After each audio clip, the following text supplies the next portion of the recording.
Hi, Jose. Hi, Peter. How are you? Fine. Thank you for your willingness to participate in my video podcast on metallurgy. This is the first time ever I do it in a foreign language. It has been Danish so far, but you are one of the guys that I really want to catch up with. But first, will you introduce yourself? Thank you. Thank you for inviting me first. So it's a pleasure for me, even to be the first in English language.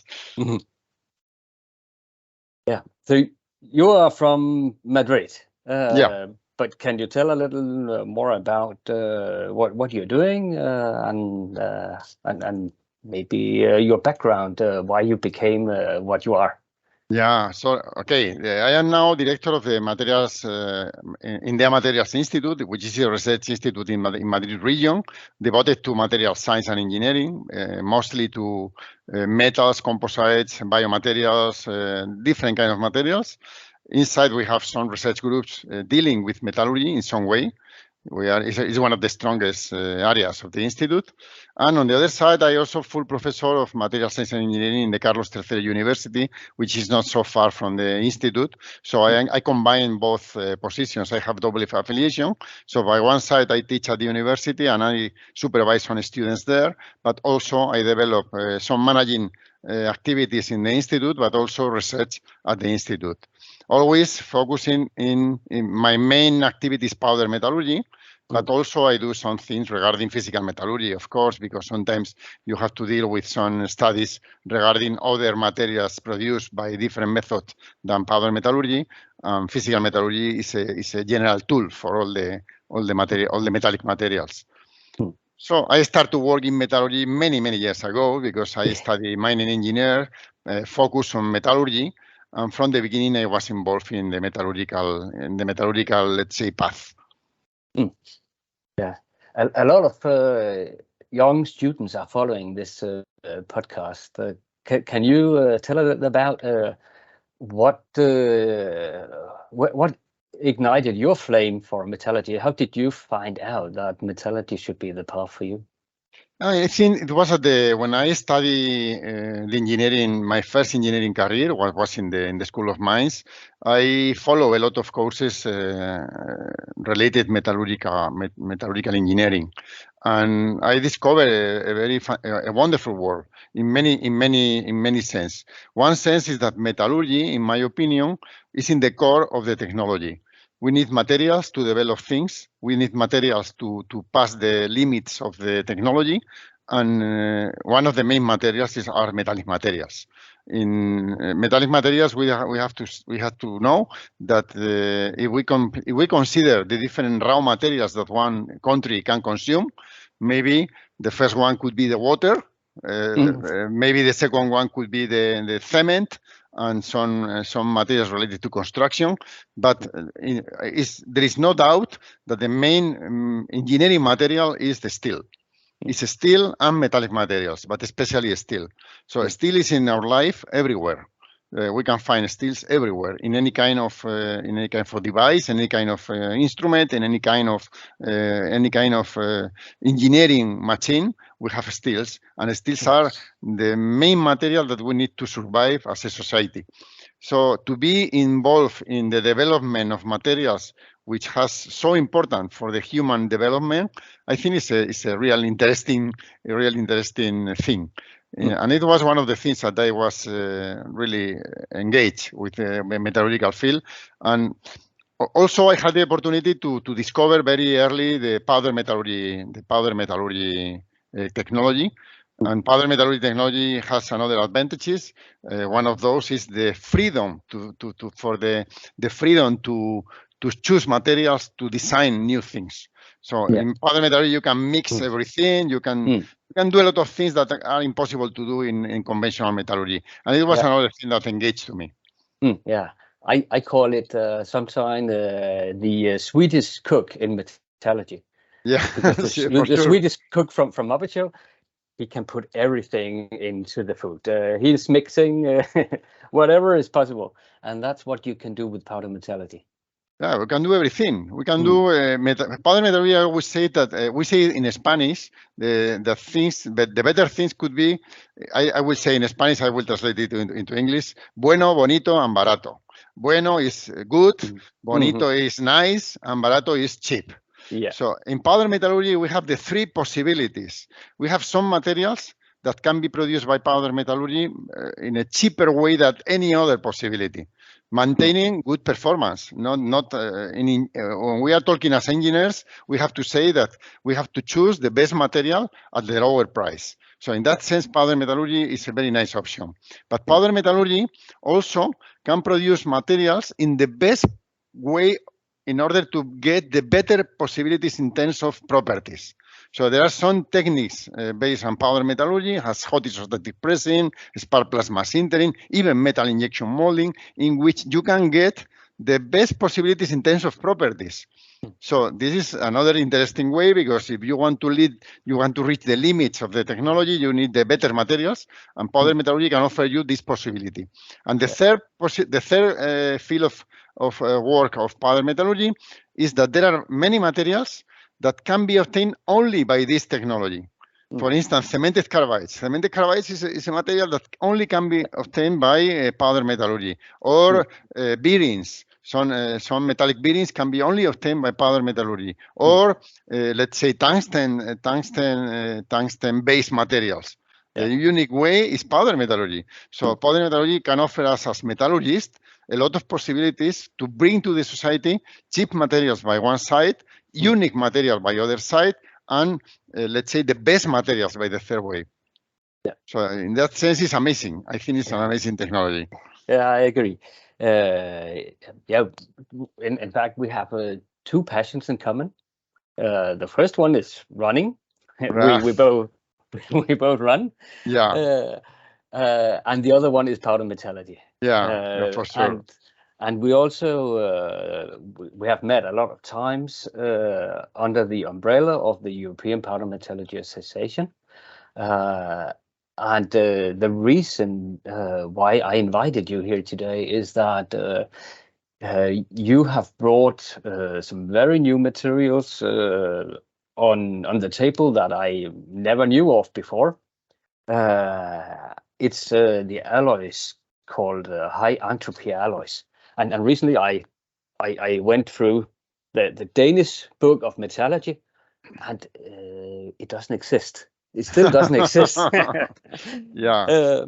So therefore, I would love if you could share a little with us about these high entropy alloys. First of all, what is a high entropy alloy? Yeah, the name high entropy is related with the level of the mixing entropy of the system. So and it came from the one principle that the metallurgy in the history was based always in a base material, in a base metal. So we have followed through the history, through the copper-based materials, iron-based materials, silicon-based materials, and so. You have one principal element, and you put some extra elements in order to improve the basic, let's say, properties of this basic material. But why we did not before to explore materials with many alloying elements? Maybe the first approach was the superalloys or the intermetallics, in which you put more than one base material, you put extra materials in a big amount of percentage. For instance, in superalloys, you have nickel as a base or iron as a base, but you have a lot of other materials.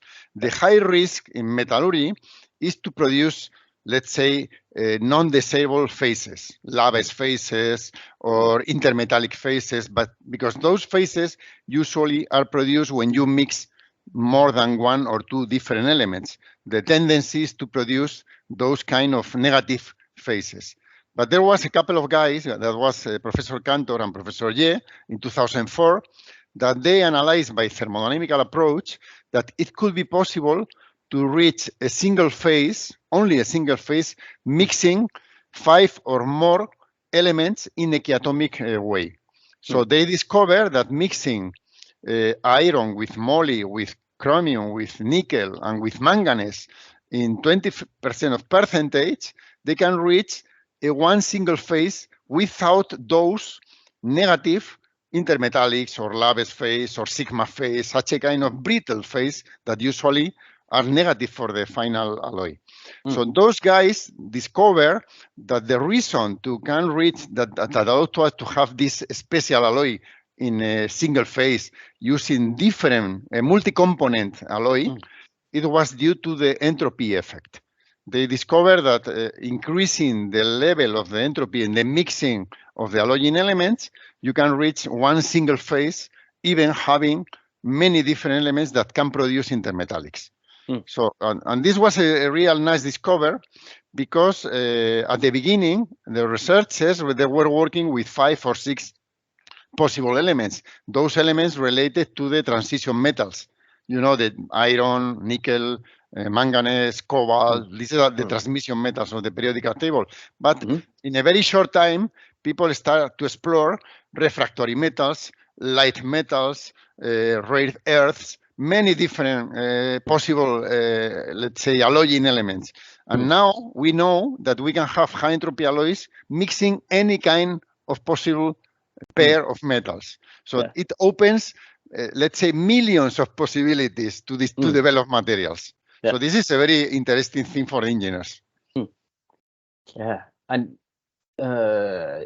you know that I am quite driven by applications. And I also challenged you about a year ago to bring up some applications for these alloys, because it's so nice to hear about what is possible to do metallurgically, but where can you use this kind of alloys? Where can they improve quality of life for a normal person? Yeah, let me try to explain you. As you put a lot of different elements, you can have at the end something similar that we can call it a cocktail effect in terms of properties. So you know that using chromium in steels, you can improve the stainless steel, the corrosion behavior, and you can have some elements that can improve the magnetic properties of one alloy, or some materials can improve the high temperature approach for one metal.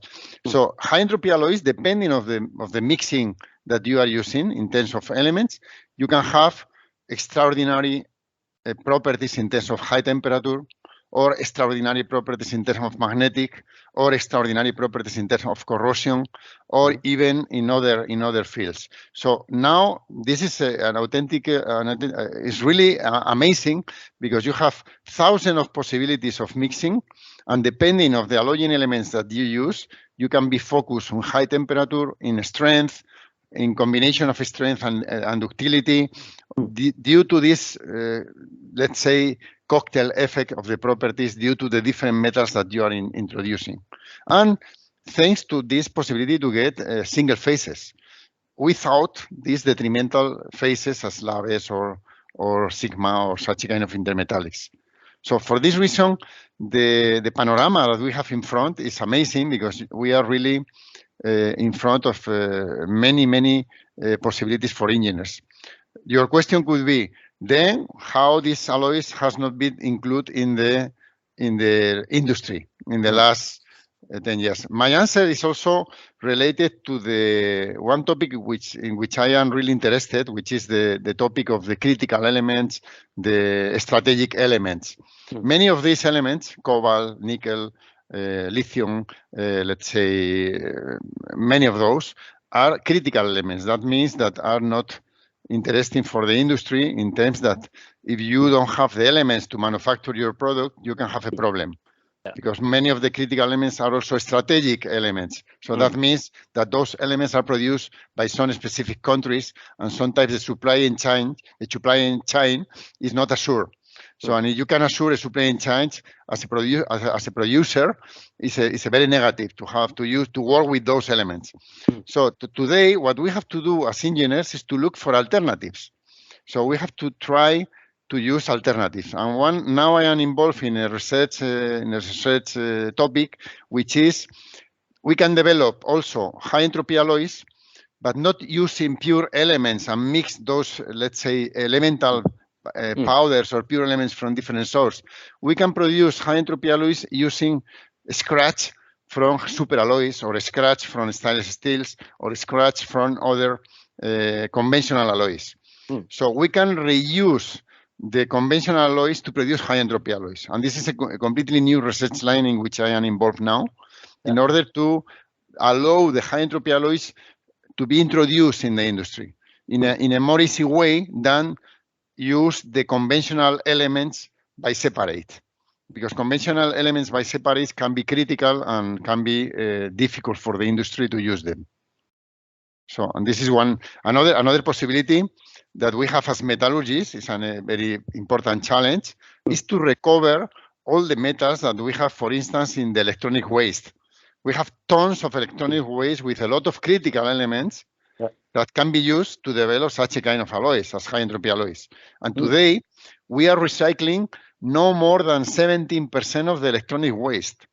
And we are producing every year more tons, and the growing of the electronic waste is exponential.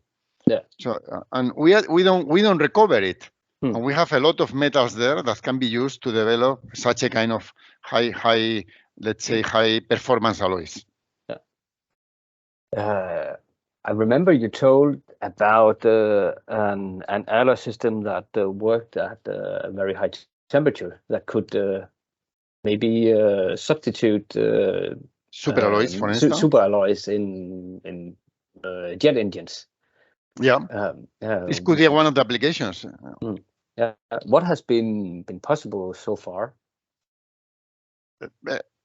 Up to now, the reason is what I mentioned. Companies that are involved in developing engines for aerospace, they don't like to deal with so many elements that could be a problem in the supply chain. But I think it's a matter of time, because even superalloys, when were discovered, it took more than 15, 20 years in order to be at the beginning in the industry. So any new alloy needs some maturity time just to be introduced in the industry. And you have to think that high entropy alloys were discovered at the beginning in 2004. So it's less than 20 years ago. So we are in that period, and in which I think we need a little bit push those alloys a little bit more in order to be in the industry. But I know that, for instance, we have a lot of in the institute in which I am working.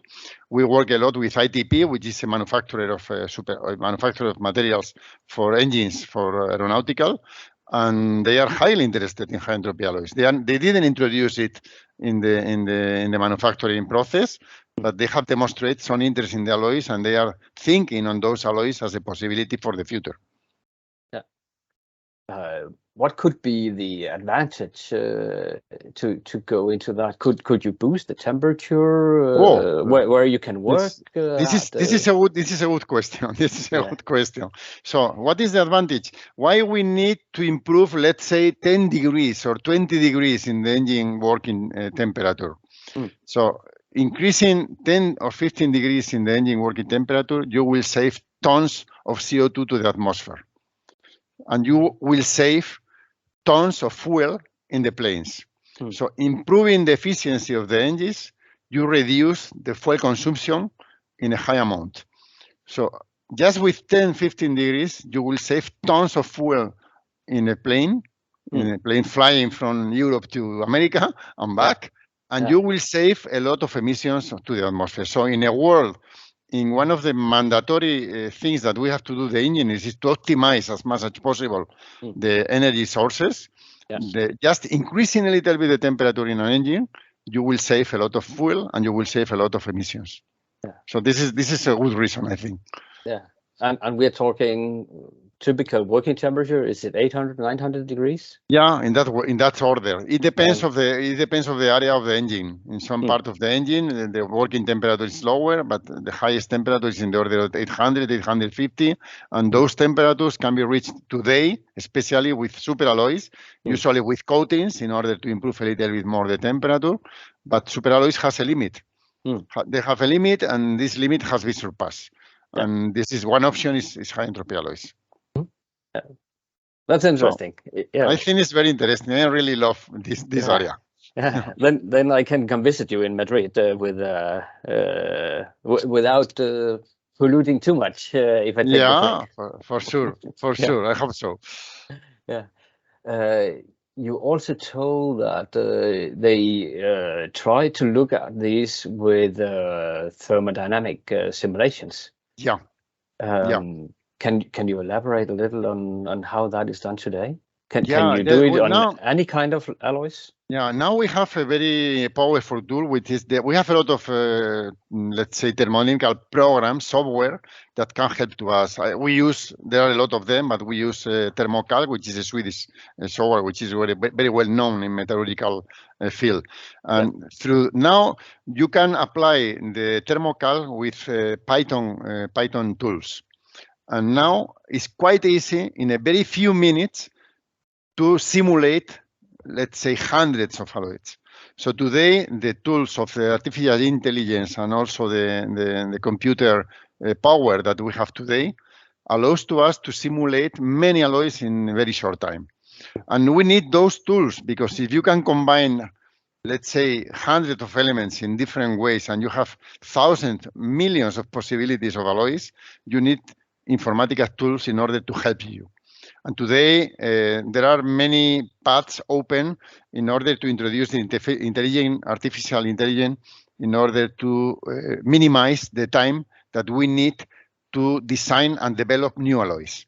Because now the options are many options. In the past, you have one element as base material and you put some, like a cooking, use some spices in this base material. But today, when you can mix many metals in many different percentages with many different possibilities, you need you need some tools to help to you.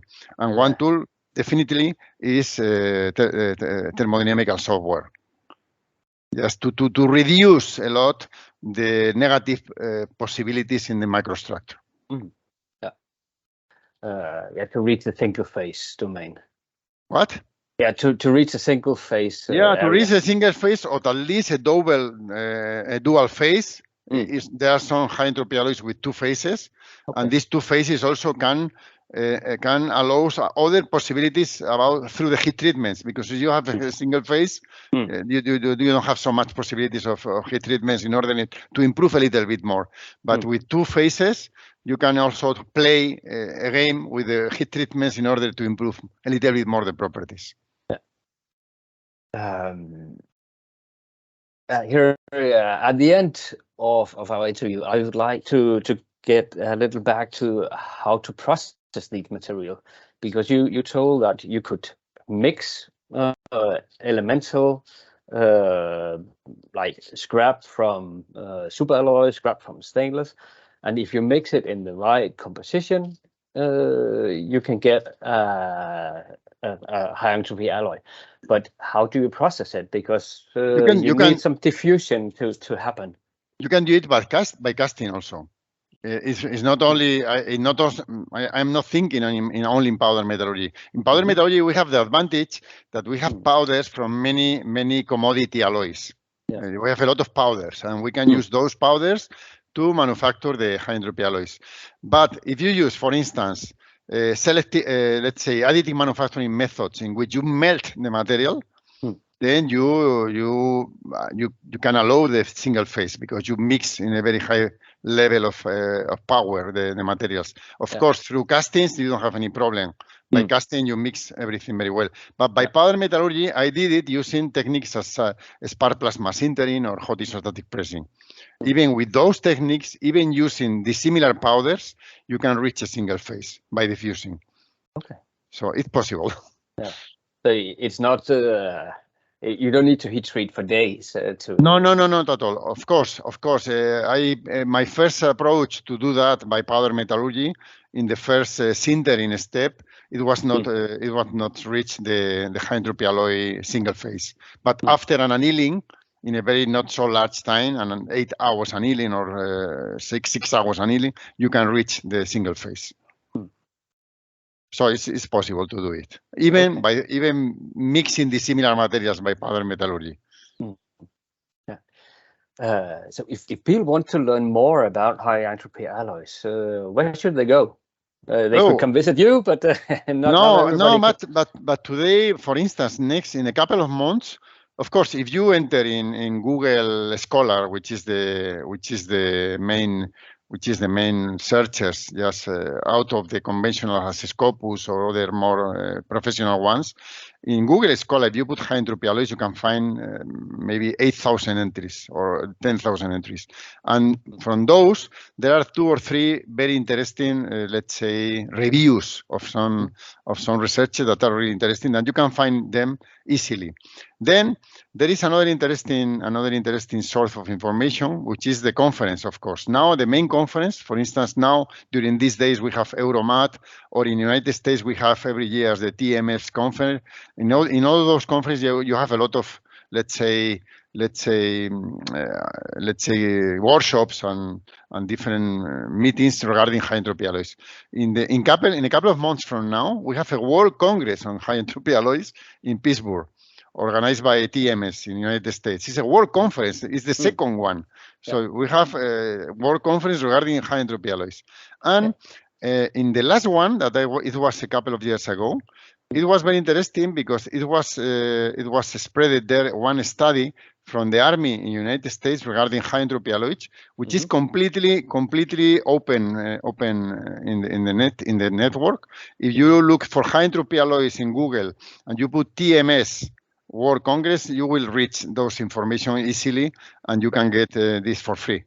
And it's quite interesting. But you have a lot of reviews made by different researchers regarding high entropy alloys today, completely open in the network, in internet. So it's not difficult to find information. Even there is a book. I don't remember now which is there is a couple of books on high entropy alloys. You can find them. Yeah.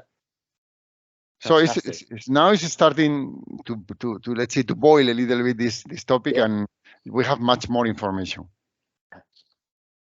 That's fantastic. Jose, thank you very much for sharing all this knowledge. I am sure that it will boost the understanding of high entropy alloys in our end of the world. No, I think that this talk with you could improve to young engineers to touch with the metallurgy field, and just to search the metallurgical knowledge as an interesting knowledge as an engineer. I think it's quite important today to know the effect of the metals in the technology. Yes. Yeah, I am sure I heard a person that 10 years ago who said that metallurgy is dead. Everything that had to be developed was developed. Yeah, not today. It's not true. I don't agree with that. Yeah, you have proven that this is really something new coming up with a lot of new possibilities that we never knew of 10, 20 years ago. Yes, for sure. Yeah. Yeah. So I would like to thank you very much, and hope to see you soon. Thank you for the invitation. If you want to talk later any other day, I am open to that. So we can keep in touch for that. Wonderful. So thank you very much, Peter. Yeah, and I also share your contact details. Of course. In the podcast. So if people are interested to contact you, they are free to do that. Perfect. I can send them more detailed information about what we have talked. Fantastic. Thank you very much. Thank you, Peter. Thank you. Enjoy the day. Thank you. The same for you. Bye. Bye.